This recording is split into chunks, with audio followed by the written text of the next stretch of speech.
Frère, c'est avec beaucoup d'argent il se déplaçait pour venir adorer Dieu. Il venait avec beaucoup de ressources. Beaucoup de ressources.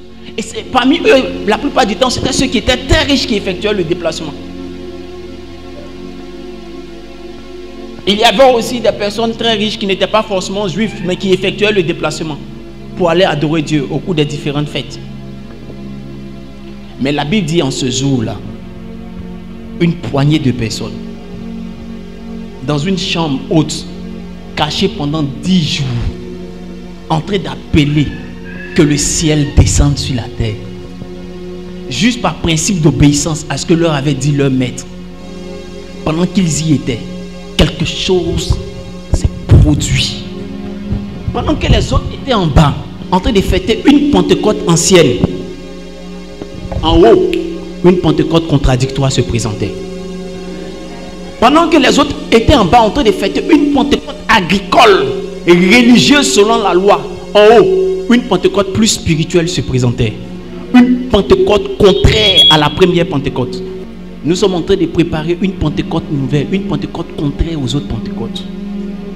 C'est la Pentecôte de la contradiction. Dans cette Pentecôte-là, sinon à partir de cette Pentecôte-là, les hommes les plus simples seront préparés pour être présentés par le Dieu vivant aux nations. Les hommes sur qui on ne peut pas porter l'attention, parce que n'ayant pas de valeur particulière, parce que ayant un passé trop compromettant, seront choisis par Dieu pour être ses porte-voix. Ceux qui sont considérés comme trop saints par la force de leur propre sainteté seront aussi utilisés, mais peut-être moins que ceux qui se reconnaissent trop pécheurs et qui pleureront devant sa face pour dire: nous aussi, on veut te servir. Donne-nous juste la force de le faire. Mon texte, puisque c'est la Pentecôte de la contradiction, n'est pas tiré du livre des Actes qui parle de la Pentecôte, mais plutôt tiré du livre de Jean chapitre 12. Je voudrais que quelqu'un groupe musical, Samuel, apprend ta Bible. Prends ma Bible, elle est déjà ouverte en Jean chapitre 12. Doucement. À cause du protocole, on est censé ne pas attraper quelqu'un. Donc fais doucement. Tu comprends? Jean chapitre 12, verset. À partir du verset 1er. À partir du verset 1er. Aujourd'hui, si quelque chose de bien t'arrive, il faut te coucher par terre en même temps. On se comprend, non? Vous savez, c'est pas si les commandos vont vouloir toucher leurs camarades. Les commandos, vous êtes prêts à servir? Personne n'a envie de toucher son camarade. Ah, les commandos, vous ne touchez pas quelqu'un. On met en cas vous donner gars. Jean chapitre 12, à partir du verset 1er. 6 jours avant la Pâque, Jésus arriva à Béthanie, où était Lazare, qu'il avait ressuscité des morts. Là, on lui fit un souper. Marthe servait et Lazare était un de ceux qui se trouvaient à table avec lui. Marie, ayant pris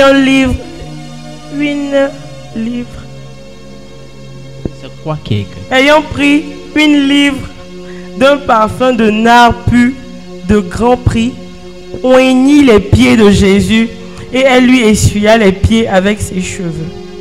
Et la maison fut remplie de l'odeur du parfum. Un de ses disciples, Judas Iscariote, fils de Simon, celui qui devait le livrer, dit: pourquoi n'a-t-on pas vendu ce parfum 300 deniers pour le donner aux pauvres? Il disait cela non qu'il se mit en peine des pauvres, mais parce qu'il était voleur et que, tenant la bourse, il prenait ce qu'on y mettait. Mais Jésus dit: laisse-la garder ce parfum pour le jour de ma sépulture. Laisse-la quoi? Laisse-la quoi? Laisse-la garder ce parfum pour le jour de ma sépulture. Vous avez toujours des pauvres avec vous, mais vous ne m'avez pas toujours. Une grande multitude de Juifs apprit que Jésus était à Béthanie et il vint, non pas seulement à cause de lui, mais aussi pour voir Lazare, qu'il avait ressuscité des morts. Amen. Amen. Dieu nous bénisse. J'ai été inspiré à prendre ce passage parce que ce passage, il est un peu contradictoire. Je vous explique. En Jean chapitre 11, Jésus ressuscite Lazare. Et c'est en Jean chapitre 12, il va manger chez Lazare. Alors que dans les 3 autres évangiles, Jésus avait déjà mangé chez Lazare. Lazare était déjà son ami. C'est pourquoi Jésus est venu ressusciter Lazare. Est-ce que vous avez fait attention à ça dans les autres évangiles?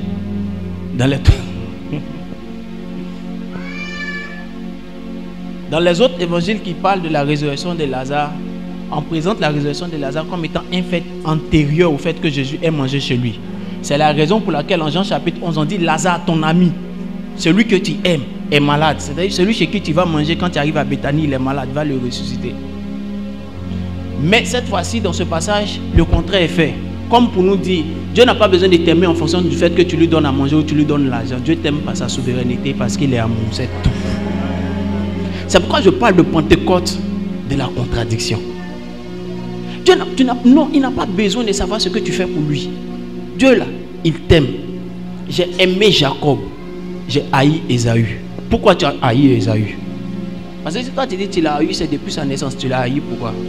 Parce que je suis souverain.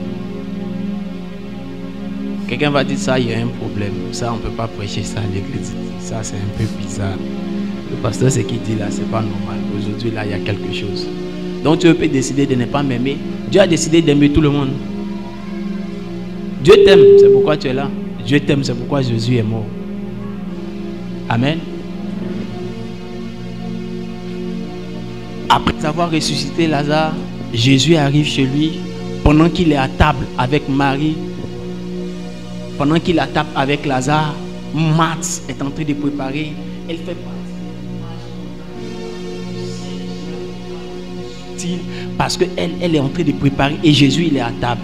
Maintenant sa soeur, je ne sais pas si c'est sa petite soeur ou sa grande soeur, celle que tout le monde considère comme celle qui est la fille facile, la plus paresseuse, parce que ne sachant pas ou n'ayant pas forcément la force pour pouvoir préparer, elle pose une action.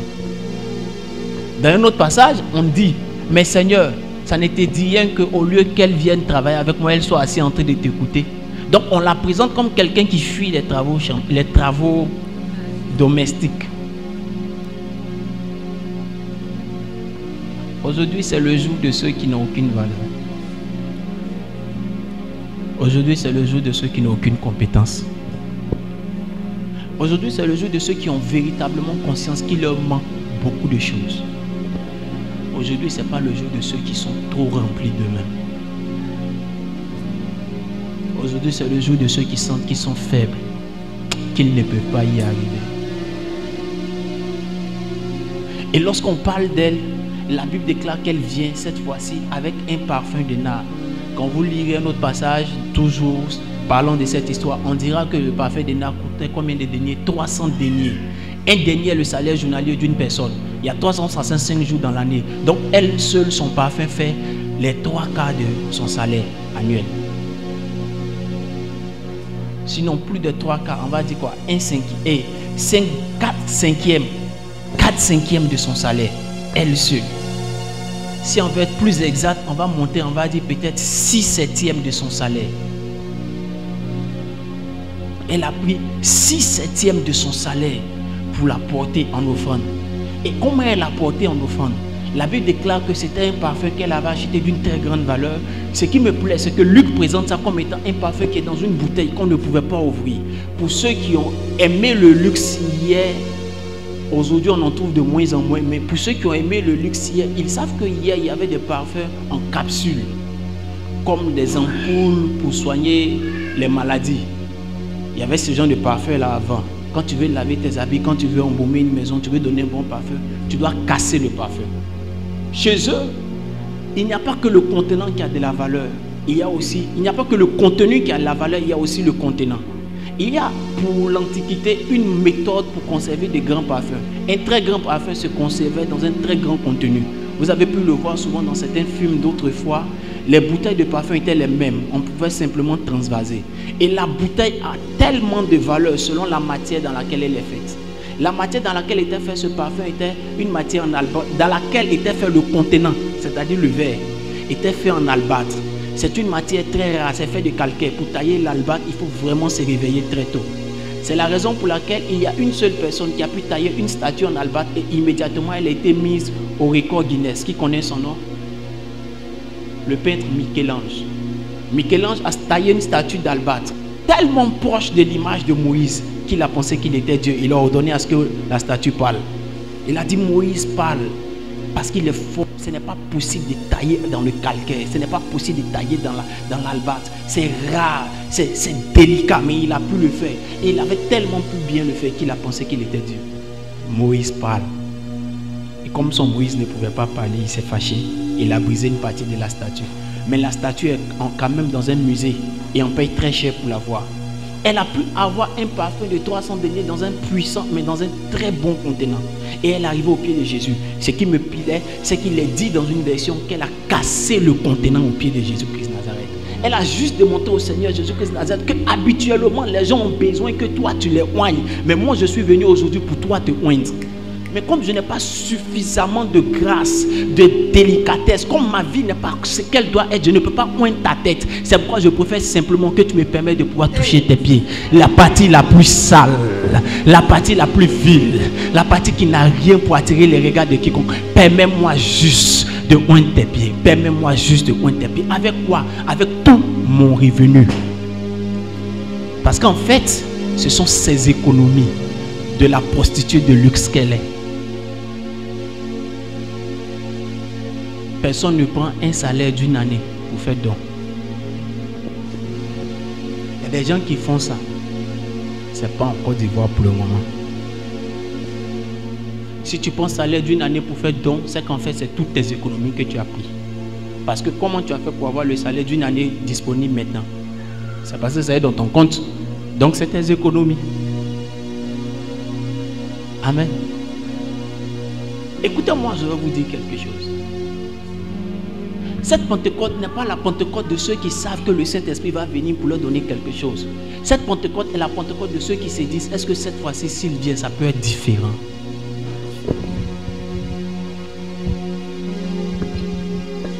Cette Pentecôte n'est pas la Pentecôte de ceux qui s'attendent à ce qu'il tombe.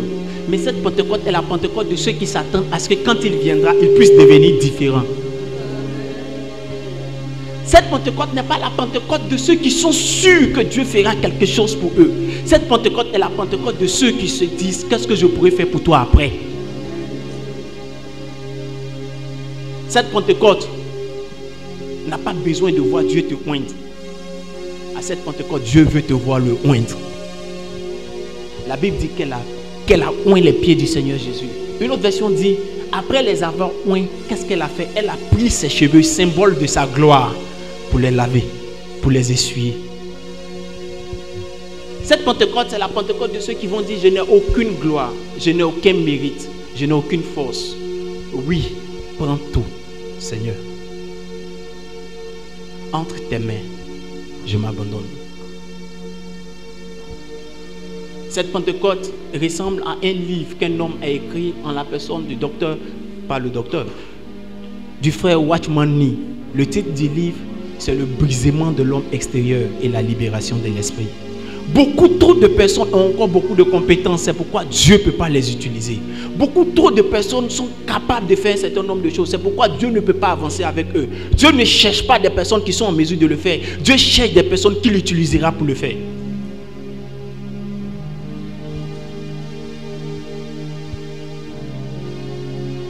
Si tu sais faire, fais-le pour Dieu. Si tu ne sais pas faire, que tu veux le faire, tu lui diras, donne-moi de le faire. Il te prendra, il le fera avec toi. Entre celui qui sait faire et qui l'aura fait pour Dieu, et toi que Dieu aura utilisé pour le faire, le résultat sera au niveau de l'impact.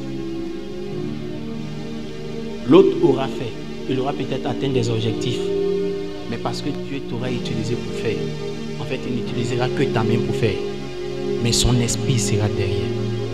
Cette Pentecôte, c'est la Pentecôte des gens qui veulent une nouvelle révélation de Dieu, qui veulent une intimité avec Dieu.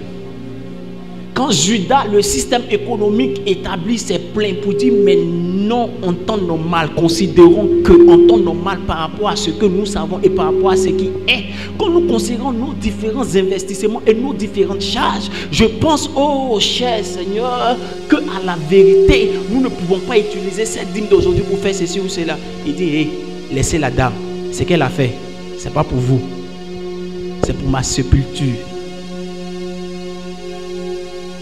Il dit, laissez-la garder ce parfum. Pourquoi? Pour ma sépulture. Mais le parfum, elle a déjà versé sur ses pieds là. Elle garde ça comment?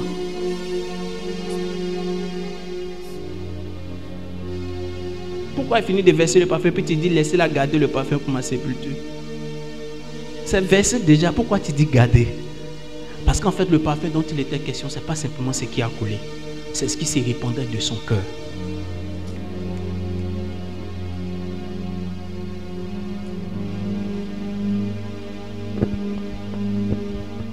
Quel est le parfum que toi tu veux répandre aujourd'hui pour oindre les pieds du Seigneur? Il dit pour ma sépulture. N'avez-vous pas appris que Jésus n'a pas été embaumé? Parce que le jour où il allait être embaumé, où les femmes sont arrivées avec tout le matériel pour l'embaumer, n'avez-vous pas appris que quand elles sont arrivées avec les parfums, il était déjà ressuscité? Pourquoi cela était ainsi? Parce qu'une dame a eu la révélation que ce Dieu-là avait besoin d'être adoré avant même qu'il ne meure. Il avait besoin d'être embaumé avant même. C'est pourquoi nous avons entamé cette nouvelle saison de l'église en parlant de la révélation que tu as de Dieu. Vous lirez une autre partie de la Bible, des évangiles qui parlent de cette même histoire, et cette partie vous dira, partout l'évangile sera annoncé, on parlera de cette dame. On ne parle pas des personnes qui n'ont pas eu de relation et de révélation avec Dieu. On parle toujours des personnes qui auront eu une révélation avec Dieu. Tu n'entreras jamais dans l'histoire si tu n'as pas eu de révélation avec Dieu. On a parlé de Siméon parce qu'il avait eu une révélation avec Dieu. Le Dieu qu'il avait rencontré lui a dit, le Messie viendra. Il est resté en vie jusqu'à ce que le Messie vienne. Anne s'est connectée à la révélation de Siméon. Elle aussi, on a parlé d'elle. Pierre est devenu heureux, comme je vous l'ai enseigné dimanche passé, parce qu'il a eu la révélation qu'il était le Messie, le Fils de Dieu. Elle, la Bible dit qu'on parle d'elle. Pourquoi? Parce qu'elle a eu une révélation qu'on devait l'embaumer avant qu'il ne meure. Qu'on devait l'embaumer avant même qu'il ne soit crucifié. Il y a des vies que nous ne pouvons vivre avec excellence que si nous les basons sur la révélation que nous avons avec Dieu. Je reviens pour te poser la question, quelle est la révélation que toi tu as avec Dieu? Moi j'ai une révélation avec Dieu. Ma révélation de Dieu c'est celle-ci. Mon Dieu, à partir de ce jour, sinon à partir de 3 semaines en arrière, est le Dieu de la contradiction. Toi, quelle est la révélation que toi tu as de Dieu?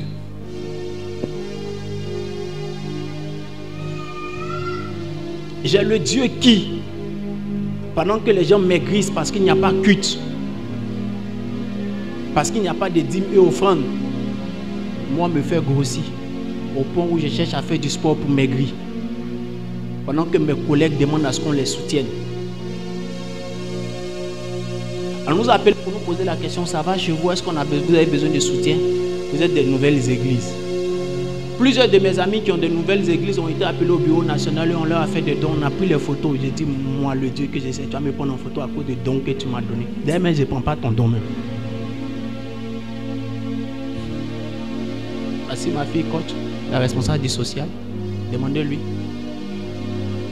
Elle dit, papa, il y a des dons que la mairie fait. J'ai dit, on ne prend pas ces dons-là. Il dit, j'ai banque alimentaire. Si ça finit là, j'ai renforcé. Il dit, on ne prend pas ces dons. Après, je lui ai expliqué. Il dit, tous les premiers dons, c'était des déstockages de leur magasin. Tout ce qui était en bas dans les magasins, là, quand ils balaient, tout ce qui est presque périmé, presque sale, c'est ce qu'ils avaient, c'est ce qu'ils ont déstocké d'abord, ils ont distribué aux gens. Quand l'argent est entré, ils ont pris eux-mêmes leur argent pour payer leurs choses. Et puis, ils ont fait des déstockages. C'est maintenant ce qui est là, c'est ce qui est bonne marchandise. C'est ça, je peux accepter que vous mangez.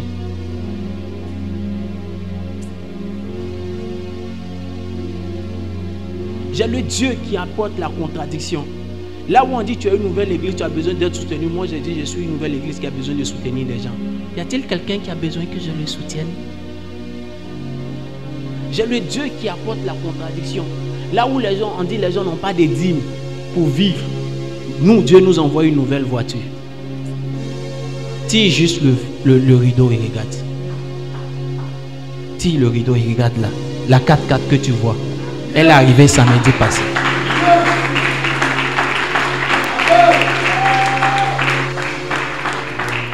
Faut même pas penser que c'est mon agent ou c'est ma voiture. C'est la voiture de ma tante épouse. Payer content pour lui donner cadeau. C'est pas moi-même. Moi-même, on a rien à la maison pour payer ma voiture. C'est ça le Dieu de la contradiction. Mon Dieu, à partir de ce jour, la révélation que j'ai de lui, je vous l'avais dit il y a 2 semaines. Je vous ai dit, on a prié que notre Dieu soit le Dieu de la contradiction. On a fini de prier le dimanche des responsables, le samedi la voiture. C'est pas le Dieu de la contradiction, ça. Faut me demander, ouais, mon agent est là. J'ai payé pour moi-même après. Là, on avance en fanfare. À TMO, nous on avance. Quelle est la révélation du Dieu que toi tu auras? J'ai le Dieu qui, quand tu le sais, dans les temps de sécheresse, il te bénit. Vous pensez que le Dieu que nous servons est quel Dieu? Moi, j'ai le Dieu d'Isaac. Moi, je n'ai pas le Dieu de Job. Moi, j'ai le Dieu d'Isaac, le Dieu de la contradiction. Lorsqu'il y a la famine chez les uns, il dit, il faut prendre, tu vas leur donner. J'ai le Dieu d'Isaac qui me donne de vivre ce que mon père n'a pas vécu. Abraham a vécu chez les Philistins. Quand il y avait la famine, il a fui pour aller en Égypte. Isaac, quand il y a eu la famine, le Dieu qu'il s'est lui a dit, reste ici, tu n'as plus besoin de fuir.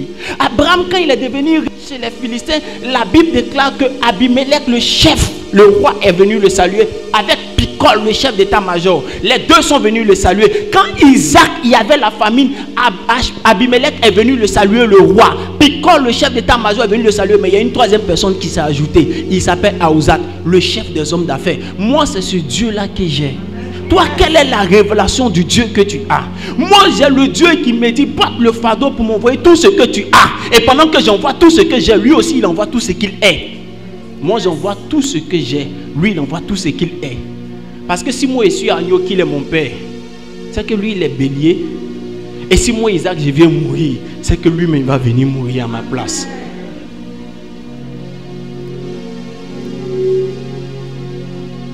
Je veux parler à quelqu'un pour dire, l'église recommence, mais différemment d'hier. Quelle révélation tu as de Dieu? Beaucoup croient que tu n'es pas compétent, que tu ne peux pas y arriver. J'aime cette partie du film. Je ne vous dis pas le nombre du nombre de personnes, je ne vous parle pas du nombre de personnes qui étaient sûres que nous allions échouer. Ah, moi j'ai eu des déboires, je vous ai déjà dit. Mon fils, moi j'ai fait les katas, j'ai fait les fouken. En tant que païen, en tant que chrétien, en tant que serviteur, il est fait, oh, il est fait. Personne ne peut penser. Personne, je vous dis la vérité, personne ne peut penser que jusqu'à ce jour, Dieu peut faire quelque chose avec moi. Un jour, il m'a fait asseoir, vous savez ce qu'il m'a dit? Il dit, avec les autres, je suis le Dieu de la grâce. Je leur donne la révélation de la grâce. Mais retiens ceci, mon fils, à partir de ce jour, avec toi, je suis le Dieu de la miséricorde. La grâce, vous connaissez la définition que moi je donne à la grâce. C'est de te donner ce à quoi tu n'as pas droit. Vous êtes debout, asseyez-vous. Merci. La grâce, c'est de te donner ce à quoi tu n'as pas droit. On n'avait pas droit à la vie éternelle. Il nous a donné la vie éternelle, c'est la grâce. La miséricorde, c'est de ne pas te donner ce à quoi tu as droit. C'est quand tu finis des aïeux en temps normal, on doit te condamner. C'est ton droit qui est là. Mais la miséricorde fait qu'on ne te donne pas ça. C'est ça qui est la miséricorde. Et il m'a regardé et dit, tu as fait tellement de bêtises que je suis obligé de me révéler à toi comme étant le Dieu de la miséricorde. Et puis voilà, je suis dans la miséricorde de Dieu. Même mon mariage est la miséricorde de Dieu. J'ai un ami pasteur dans le bureau duquel j'étais qui m'a dit, tu vois, il y a les foutaises qu'on fait en riant là. Il y a les injures classiques. Et puis il y a les injures stratégiques. Et puis il y a les injures polies. Toi, pour faire guider même le jour de ton mariage, il est venu spécialement pour voir c'est quel ange tu as marié. Mon ami, toi et moi on est collègues, tu n'as pas me parlé paroles comme ça, mais c'est ici dans ton bureau que tu es mon patron. Comme tu es je suis dans ton bureau, il n'y a pas parlé. Pour voir quel ange j'ai marié. Dans l'amusement même, il y a d'autres qui ont dit, on va aller à la mairie, c'est qu'on va faire. La date que j'ai donnée là, si tu n'es pas prêt, on va partir, tu as signé. Quand on va gagner une femme, elle va venir signer après.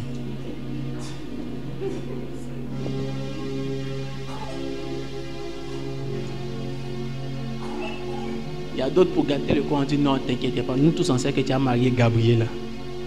Il dit c'est qui est Gabriela? La fille de Ange Gabriel.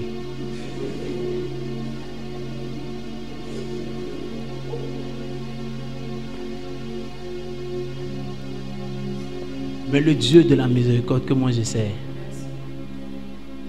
je respecte et j'honore les épouses de tous mes amis. Je respecte et j'honore les épouses de tous ceux qui m'ont parlé. Mais quand je m'assois et je contemple leurs épouses, je ne peux imaginer qu'aucune parmi elles n'arrivera à la cheville de celle que Dieu m'a donnée.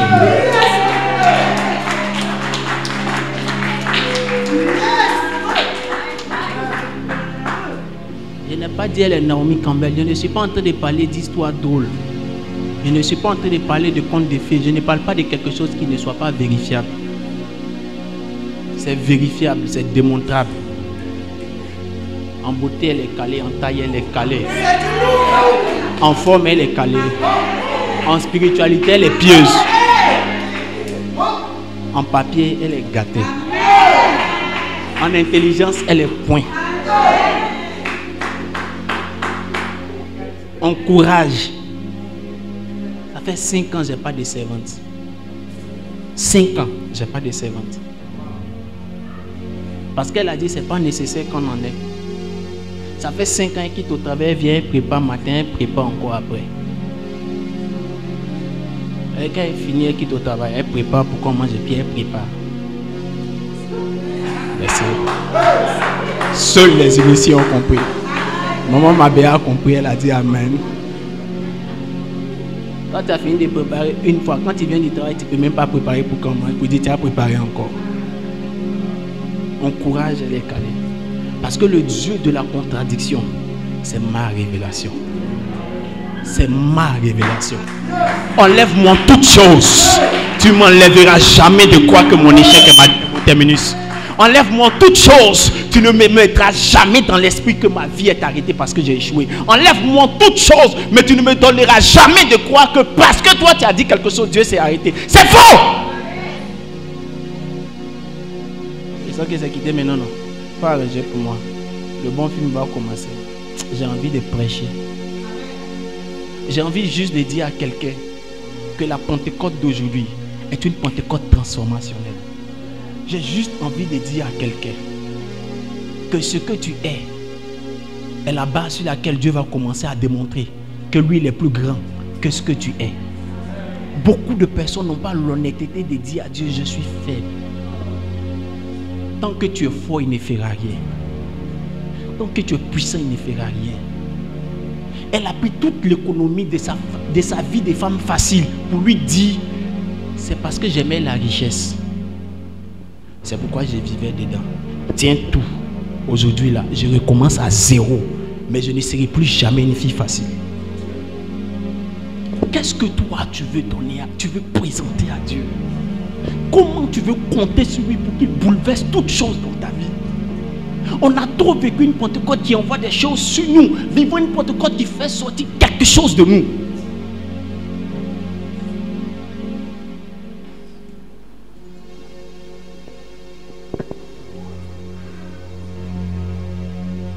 J'aime ce que j'ai dit. Il dit allez dire à Pierre et à mes frères. Pierre n'est pas son frère. Si Pierre est son frère. Même Pierre venait de le régner. Et celle à qui il parlait là savait que Pierre l'avait régné. Et tous les autres savaient que Pierre l'avait régné. Et il dit, mais allez dire à Pierre, parce que lui, il m'a régné, les autres n'ont pas régné. J'ai plus besoin de lui. Allez dire à Pierre et aux autres. Souvent Dieu a besoin de nos faiblesses pour nous démontrer comment il est fort, comment il est puissant, comment il peut bouleverser toutes choses.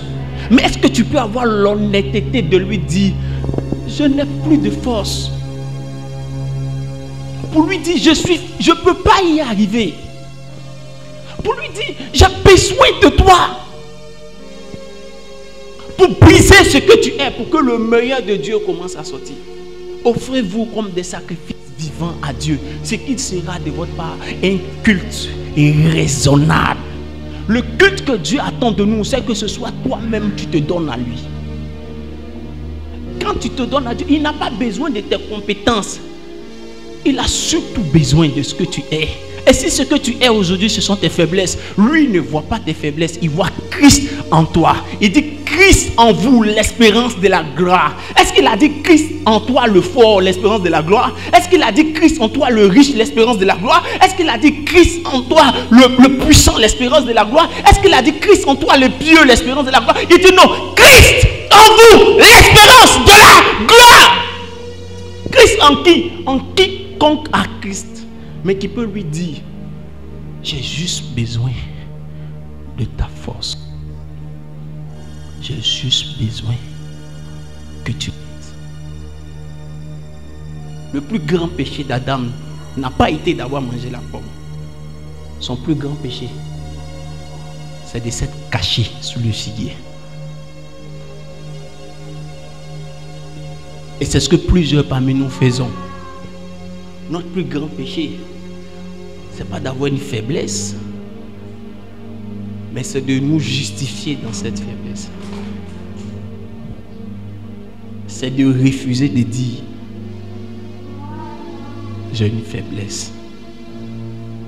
Aide-moi, Seigneur. C'est de refuser de dire, j'ai besoin de toi, Père, de toi seul. J'ai besoin de toi. J'ai tant besoin de toi, Père, de toi seul. J'ai besoin de toi. Pourquoi David est devenu un grand psalmiste? Parce qu'il savait qu'il était déjà disqualifié en famille. Pourquoi David est devenu un psalmiste? Parce qu'il savait qu'il était exposé dans la brousse. Attends, il était un enfant quand il a été oint, environ 2 à 3 ans après, il a tué Goliath. Si on l'a oint à 16 ans, à 18 ans environ, c'est ce que les commentateurs disent, il a tué Goliath. Mais c'est à 18 ans là, il a dit à Saül que quand l'ours vient prendre ma brebis, je le tue, je lui arrache la brebis. Si l'ours a pris toi ta brebis, est-ce qu'elle vit encore? Elle est morte en temps normal. Il dit quand le lion vient prendre ma brebis, je lui arrache ma brebis et je le tue. Mais attends, il est tellement exposé que même sa vie même est devenue il est devenu kamikaze. Sinon, attends, un lion qui a pris ta brebis, il est parti à la brebis, laisse-le partir en même temps. Là, tu te sauves et tu sauves les autres brebis. Tu as quel problème? Il a déjà pris, elle est déjà morte. Même si tu enlèves la brebis dans la bouche du lion, la brebis est morte. C'est pour faire ses obsèques combien? C'est pour faire ses obsèques? Non. Tu te bats pour aller prendre la brebis, là encore, elle est déjà morte. Le lion, quand il prend, il s'en va pour aller manger. S'il a pris et puis il est parti, toi, tu le poursuis pour aller te battre. Pourquoi? En fait, vous savez, il y a des niveaux de souffrance qui nous poussent à croire qu'on est en train de se battre pour réussir, alors qu'on est en train de se battre pour mourir. C'est des niveaux de souffrance qui font que certaines personnes deviennent des grands voleurs en pensant qu'ils font ça pour s'en sortir, alors qu'ils sont en train de se tuer davantage. Mais à un moment donné, il était obligé d'ouvrir son cœur devant Dieu et commencer à parler à Dieu. Lisez le psaume 18 et vous allez comprendre comment la main de Dieu a sauvé David. David, en psaume 51, il est démontré qu'il est le fils d'un adultère. Dans le psaume 18, il dit, délivre-moi des grandes eaux, des eaux plus puissantes que moi. Il était en train de comprendre que l'esprit des eaux qui a fatigué son père et qui a fatigué sa mère pour qu'il puisse naître est en train d'engloutir toute sa destinée. À un moment donné, il crie à l'Éternel, Seigneur éternel, éclaire mes ténèbres. C'est ce que tu dois pouvoir crier. Le Dieu que j'essaie m'a envoyé dire à quelqu'un, de la même manière que la Pentecôte à Jérusalem a fait descendre de la chambre haute des personnes d'une nouvelle race, cette Pentecôte est la Pentecôte de la contradiction. Elle révélera pas simplement des hommes qui étaient faibles hier, mais des hommes sur lesquels on ne pouvait pas compter. Des hommes qui eux-mêmes ne pouvaient même pas compter sur eux pour croire pouvoir atteindre des objectifs. Cette Pentecôte aura pour but de te donner de devenir une nouvelle créature. Cette Pentecôte aura pour but de te donner d'être une nouvelle personne. Vous connaissez l'histoire des Galiléens? La Galilée est le territoire, l'un des territoires les plus méprisés. Quand on parle de Nazareth, quelque chose de bon peut-il venir? C'est le territoire de la Galilée. C'est le territoire des rébus. C'est le territoire des plus pauvres à leur époque là-bas. C'est le territoire des personnes qui on ne peut pas compter. Mais la Bible dit, tu es un Galiléen. La Bible l'appelle le Galiléen. Le Galiléen. Le Galiléen. Celui qui appartient à ceux qui sont pauvres. Il n'a pas dit, je suis venu annoncer une bonne nouvelle aux gens qui sont riches. Si tu es trop riche à tes yeux, tu n'as pas besoin de Christ. Si tu peux y arriver de toi-même, tu n'as pas besoin de lui. Mais si tu peux lui dire, j'ai besoin de toi. Ah, j'ai tant besoin de toi, Père. De toi seul. J'ai besoin de toi. Je n'ai pas besoin de ma compétence, je n'ai pas besoin de ma relation, j'ai juste besoin de toi, Père, de toi seul, j'ai besoin de toi. De qui as-tu besoin, toi? Tu crois que tu as besoin de qui pour travailler? Tu penses que tu as besoin de la main de qui? De la relation de qui?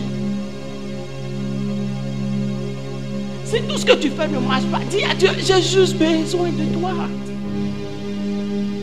Tu comptes sur ton intelligence.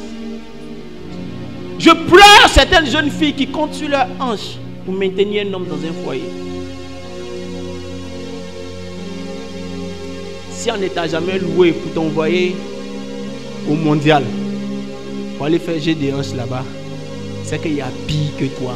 Calme-toi, bloque tes hanches là. Et puis attache-toi à Dieu. Il va te donner un bon mari.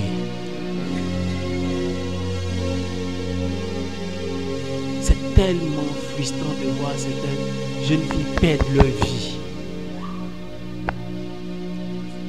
C'est tellement blessant. Souvent je pleure. Et ma femme dit toujours, prions qu'elle trouve une révélation de Dieu. On ne pourra rien faire tant qu'elles n'ont pas une révélation de Dieu. Souvent nous nous disons, mais pourquoi un tel gaspillage de la vie? De mon vivant. Maman, tu as 30 ans dans notre affaire là. Donc il y a quelqu'un qui a plus de 30 ans dedans. Dans la marche avec Dieu. Plus de 30 ans. C'est-à-dire que tu es entré adulte. Et dans adulte là, tu as plus de 30 ans. Il n'y a personne. Donc tu es la daronne. Tu as déjà vu quelqu'un qui a fait GD pour avoir garçon dans la foi chrétienne et qui a eu bon mariage et qui est resté marié, ou bien que la vie est stable?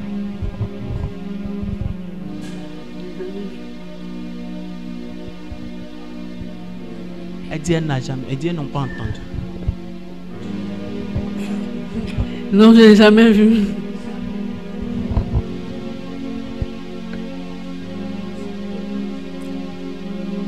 Tu as plus de 20 ans dans cette affaire. Tu as déjà vu? Non, je n'ai jamais vu. Qui a plus de 20 ans aussi? Après moi, Stéphanie, tu as plus de 20 ans dans cette affaire. Tiens, tu as déjà vu?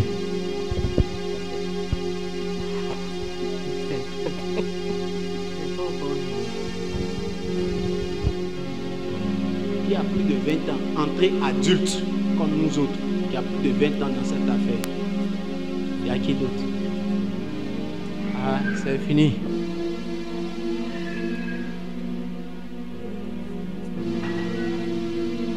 Ça n'existe pas.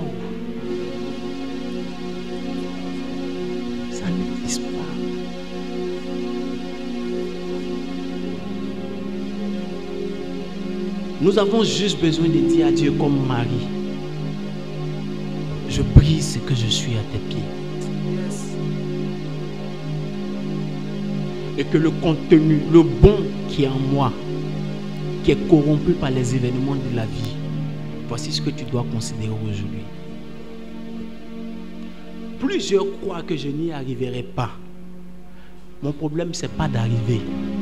Mon problème, oh mon Dieu, en ce jour de Pentecôte, c'est que tu me rassures que je ne te perdrai plus.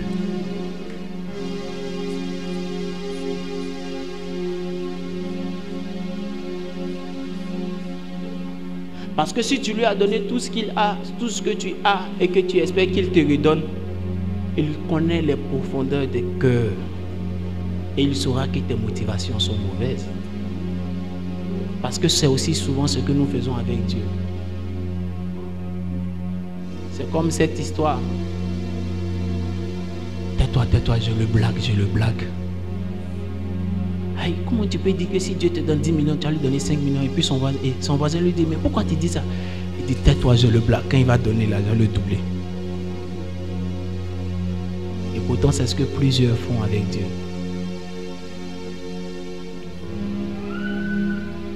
Est-ce que tu peux pleurer à ses pieds? Est-ce que tu peux oindre ses pieds?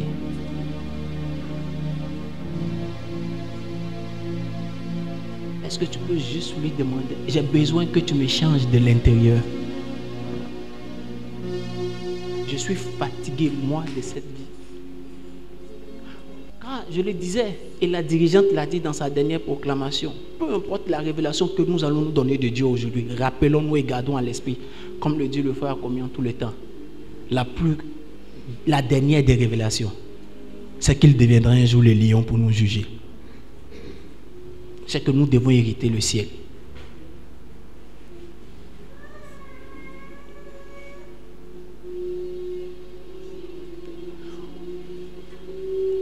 Ce n'est pas la Pentecôte des hommes capables. Ce n'est pas la Pentecôte de ceux qui ont confiance en eux. Ce n'est pas la Pentecôte des hommes forts.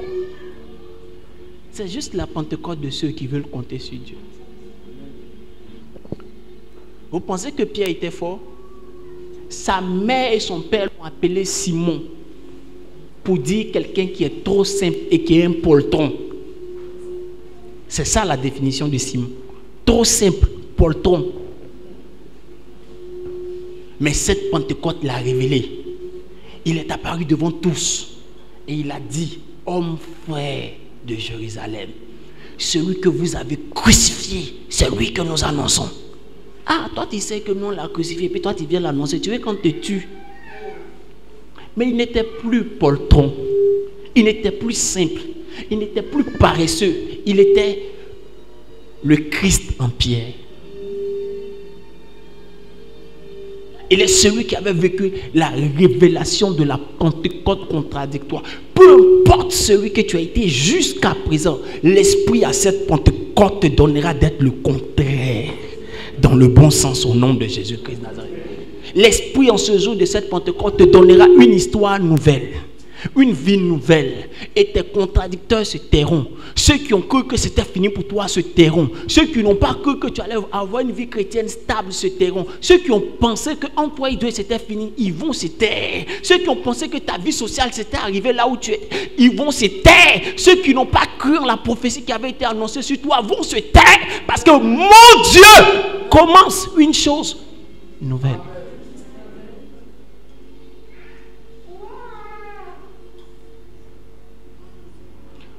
Moi, j'aime ceux en qui on n'a pas confiance. Moi, je les aime. Moi, je les aime. Oh, j'aime ceux en qui on n'a pas confiance.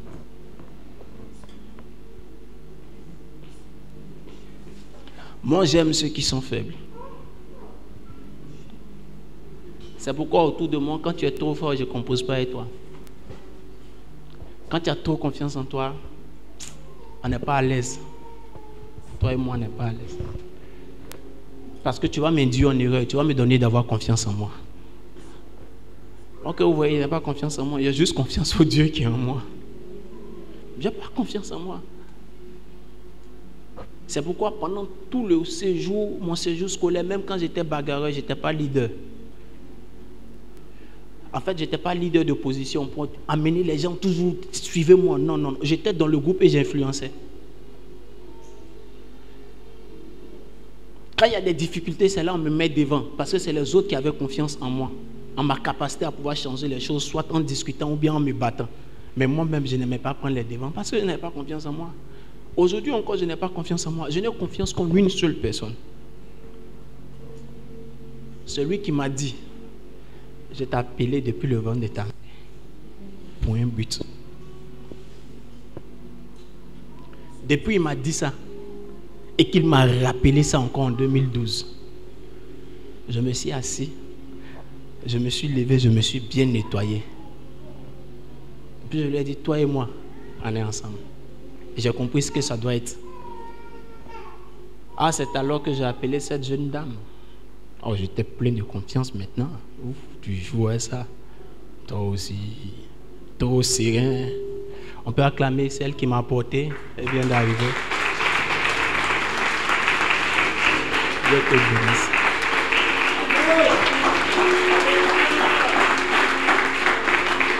Amen.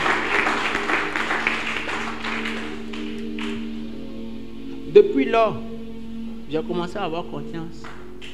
Oui, toi aussi. Tellement confiance que quand il lui a parlé, le temps, il va dire, oui, il a appelé maman Yolande, il dit, bon, j'ai parlé à quelqu'un. Elle dit, hein? Elle a dit quoi? Il dit, elle n'a pas encore répondu, mais je t'informe que tu auras une fille. Trop serein. Là, j'avais confiance. C'est pourquoi aujourd'hui, tu as comme l'impression que je suis prétentieux. Parce que j'ai confiance en Dieu. Immédiatement, il suis allé voir ma maman. Elle dit, la vieille a trouvé quelqu'un. Elle dit, ah bon, mais il faut l'envoyer là-bas. Elle dit, je t'informe d'abord. Après, quand elle va dire oui, elle va venir. Ah, elle n'a pas encore dit oui. Elle dit, je t'informe. Mon Dieu est trop capable. Dieu est capable de faire tout ce qu'il dit qu'il fera. Je n'avais pas d'argent. Et puis, quand elle a dit oui, je suis allé la présenter à maman. Je n'avais pas d'argent. Et puis, je suis allé voir maman. Elle dit, bon, maman, je vais me marier. Maman a commencé à rire. Elle dit, pourquoi? En train dans le bac, je me rappelle, elle dit, hier, j'ai fait un songe. On traversait à côté de ce marché, il y avait un gros tuyau. Un gros tuyau en fait. Et puis toi, tu as dit, tu vas traverser. Tu étais dans une chemise grise en bas et puis un peu rose façon en haut.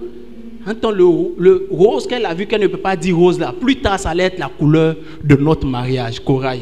Elle dit, tu passais. J'ai dit, mais est-ce que tu peux arriver? Tu m'as dit, tu vas passer forcé. Et il y avait quelqu'un de l'autre côté qui t'a dit, viens. Et quand tu es arrivé, là-bas, la tenue que tu avais avait rayonné. Il dit, c'est ça, Dieu t'a informé.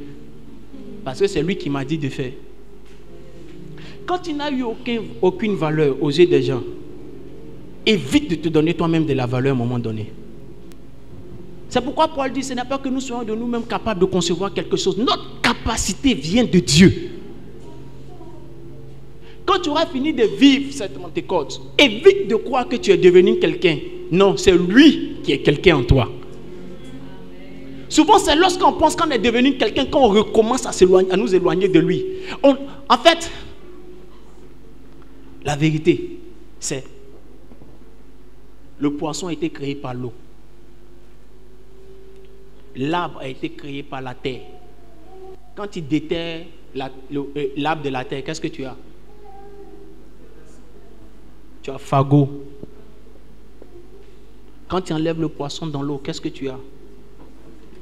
Poisson braisé ou à Dieu. Le nouveau toi, poisson maïno, le nouveau toi sera fait par Dieu et en Dieu. Si tu te détaches de lui, qu'est-ce que tu seras? L'ancien poltron, l'ancien incapable.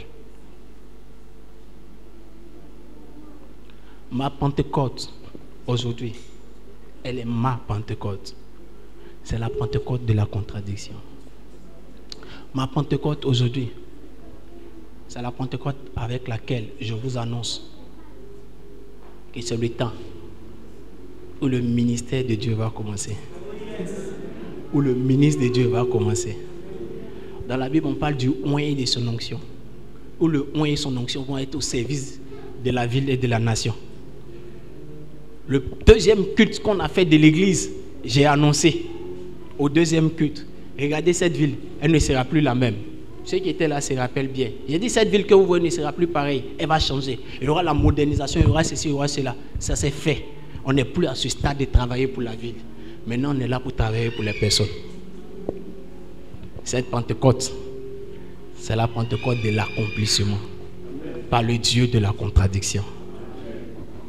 Tout moins a besoin de personnes sûres. Tout moins a besoin de personnes ressources. Je crois que mon Dieu te met sur la liste des personnes sûres. Je crois que mon Dieu te met sur la liste des personnes ressources. Parle ainsi parle l'Éternel. Parle ainsi fait l'Éternel. Tu deviens une nouvelle personne. Le Dieu de la contradiction marche avec toi. Le Dieu de la contradiction travaille avec toi. Le Dieu de la contradiction relèvera des défis avec toi. Est-ce que vous avez déjà vu une école de dimanche qui évangélise? C'est ici ça va se passer. Est-ce que vous avez déjà vu des enfants qui parlent en langue même en classe? C'est ici ça va se passer. Des choses bizarres vont se produire avec notre communauté. Et toutes ces choses afin que Dieu soit vu, connu et entendu dans cette ville. Écoutez, si le Dieu que j'essaie à annoncer il y a 5 ans en arrière, c'est qui se produit aujourd'hui dans la ville, le Dieu que j'essaie annonce que cette salle est petite pour vous. Que même le préau est petit pour vous. Alors j'ai envie, je sens dans mon esprit que je dois vous annoncer que même le terrain que vous avez là, ce n'est pas votre terrain. Le terrain de l'église que vous avez, ce n'est même pas votre terrain. J'ai envie de vous annoncer que la mairie elle-même va vous donner terrain. Vous allez avoir, c'est maintenant vous allez avoir terrain. Ça c'était juste Dieu qui voulait vous démontrer. On va entrer maintenant dans le Dieu qui fait.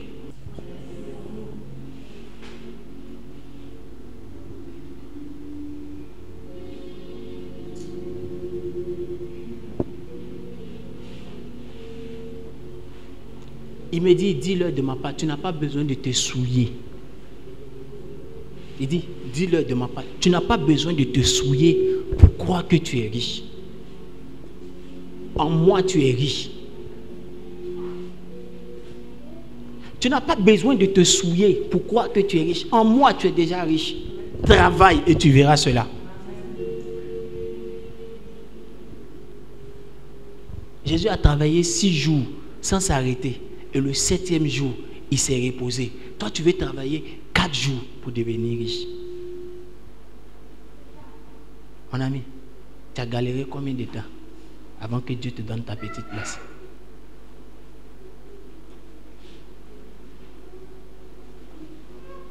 Tu as galéré, non? Tu es allé au Ghana, voilà, acheter des CD pour vendre, non? Tu as tourné, le soleil t'a brisé, le soleil t'a montré qu'il est Abidjan aussi. Tu as senti que tes chaussures aussi se collaient au sol. Si Dieu t'a donné ta petite place, est-ce que tu bénis pas son nom? Mais souvent quand tu t'assois, tu ne vois pas ton derrière.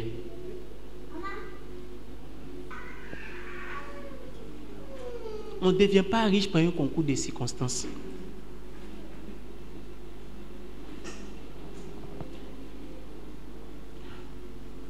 Dieu ne te bénit pas parce qu'il a envie de te bénir. Dieu te bénit parce qu'il a vu un processus que tu as respecté sans tricher. Et Dieu te bénit parce qu'il voit des sacrifices que tu as faits.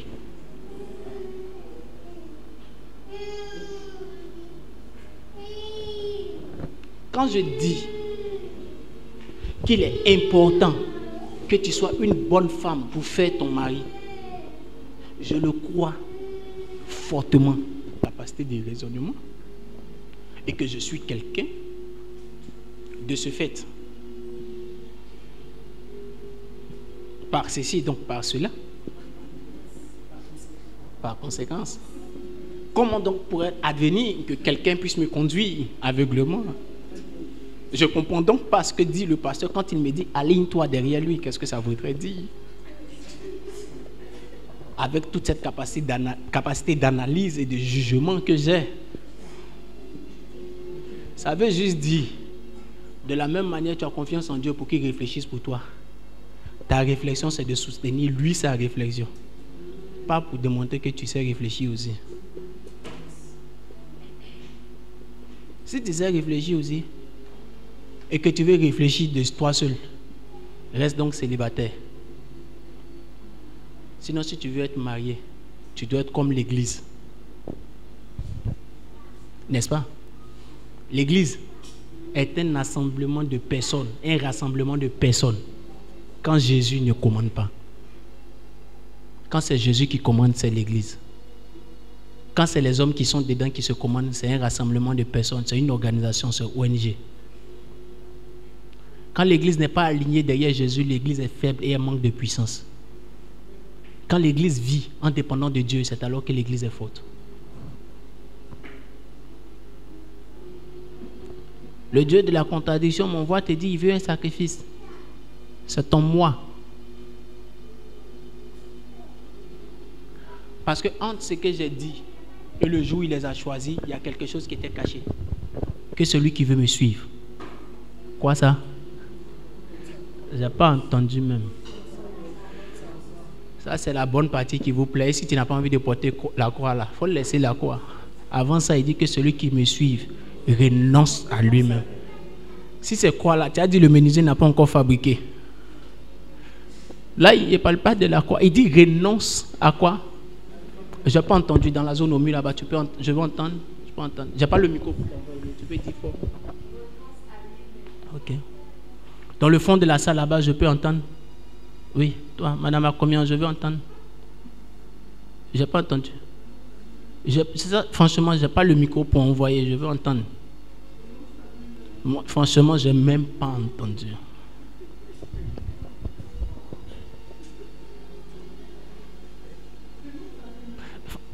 En fait, ma femme sait que de loin, je n'entends pas bien.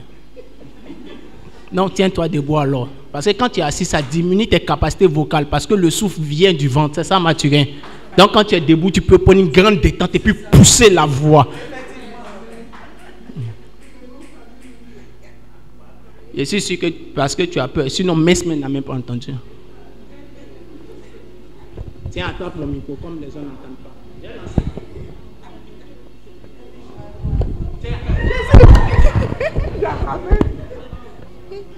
Renonce à lui-même.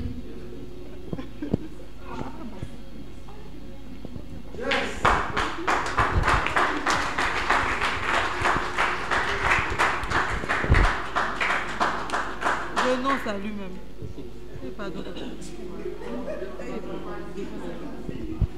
Renonce à lui-même.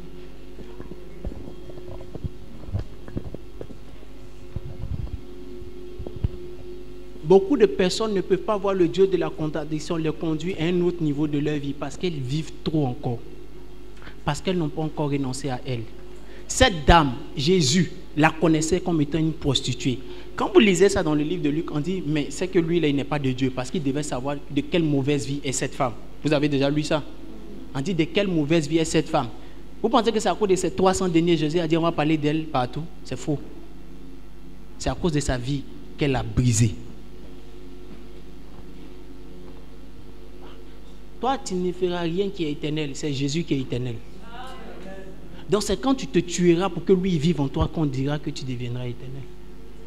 Et c'est ce qu'elle a fait. Elle s'est tuée pour que lui vive au travers d'elle. C'est pourquoi on dit partout l'évangile sera annoncé, on parlera d'elle. Il y a des personnes même que Dieu est prêt à enlever sur la route de leur foyer. Juste par manque d'alignement. Vous connaissez ma bouche, hein? Quand je suis en train de prêcher, tout calme, c'est que je suis en train de prophétiser. Il y a des personnes, Dieu est à la porte de les enlever.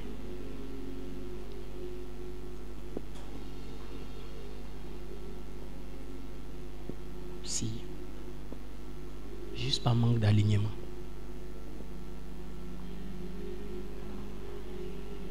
Il veut te sauver. Là où tu es, là, il sait que si il te prend maintenant, tu es sauvé. Donc il veut te sauver maintenant. Parce que après, c'est pas bon.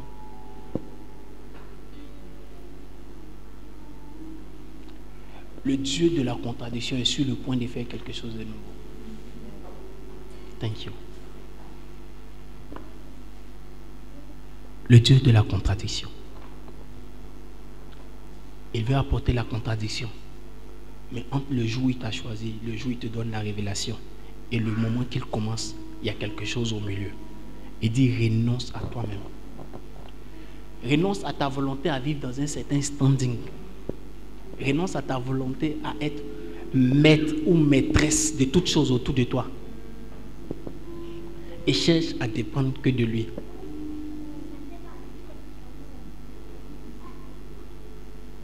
Que le nom du Seigneur soit béni. Que cette Pentecôte soit particulière.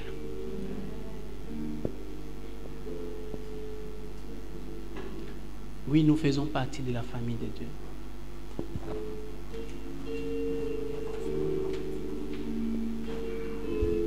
De la famille de Dieu.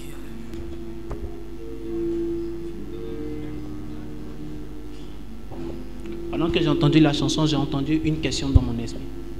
Comme si quelqu'un a une question. Pendant que j'ai entendu la chanson que je vous ai donnée quand vous avez voulu commencer à chanter, et cet esprit a dit attends. C'est comme si quelqu'un avait une question. Qui a une question?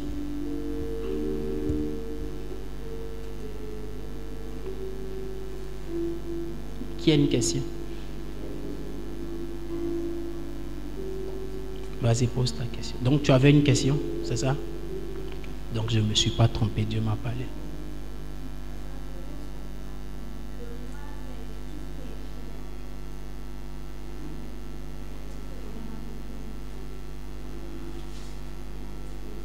Pour rendre simple, dans le mois en mai, toute capacité qu'on se donne qui peut nous donner de ne pas vouloir que Dieu nous conduise.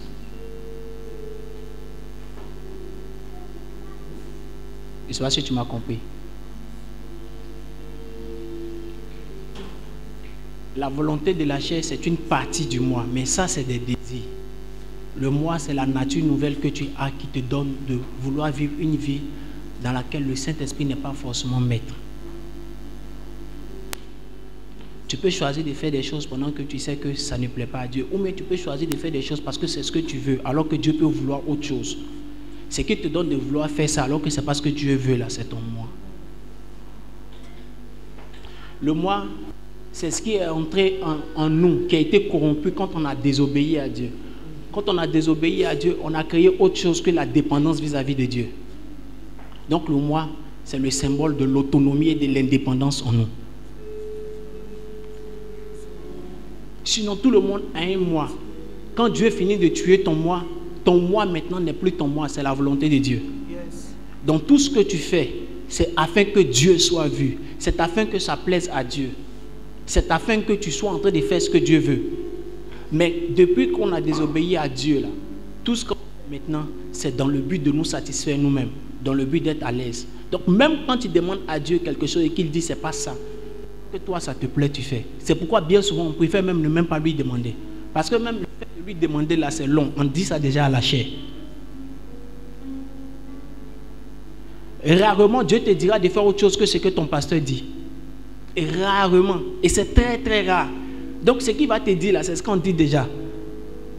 Mais quand tu es en mesure de faire autre chose que ce qui est dit à la chair, ou bien ce que tu lis dans la Bible, c'est parce que ton moi veut autre chose. Et c'est pourquoi le moi est la partie indépendante.